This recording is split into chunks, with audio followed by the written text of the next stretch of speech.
সপ্তাহখানেক ধরেই রাজধানীর পাম্পে পাম্পে যানবাহনের দীর্ঘ সারি। মধ্যপ্রাচ্যে সংঘাতের জেরে সংকটের শঙ্কায় জ্বালানি তেল বিক্রি হচ্ছে রেশনিং পদ্ধতিতে। ফলে ফিলিং স্টেশনে ঘন্টার পর ঘন্টা অপেক্ষা গ্রাহকদের। সেই মহাকালীর ওইখান থেকে লাইন ধরছি, এই পর্যন্ত আসতে 3 ঘন্টা লাগবে।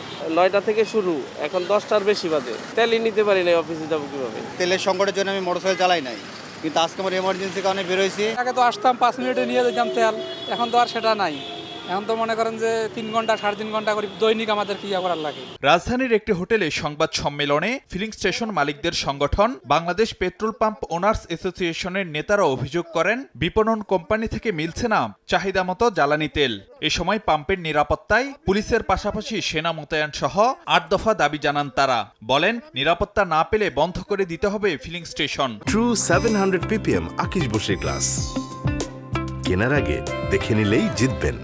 শুক্রবার থেকে শনিবার রবিবার পর্যন্ত পাম্প ড্রাই ছিল।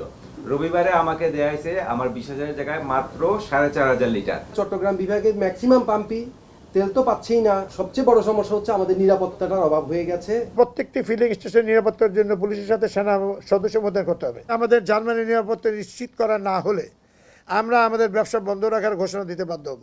যে কোনো অনাকাঙ্ক্ষিত পরিস্থিতি সৃষ্টি হলে উহার দায় সরকারকেই বন্ধ করতে হবে। এদিকে বিভাগীয় শহরে ফিলিং স্টেশনে পেট্রোল ও অকটেন সরবরাহের পরিমাণ 10% বাড়ানোর সিদ্ধান্ত নিয়েছে বিপিসি।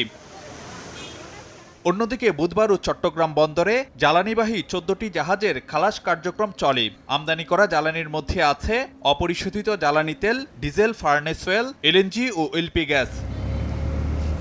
ফারুক ভিয়া, রবিন, সময় সংবাদ, ঢাকা।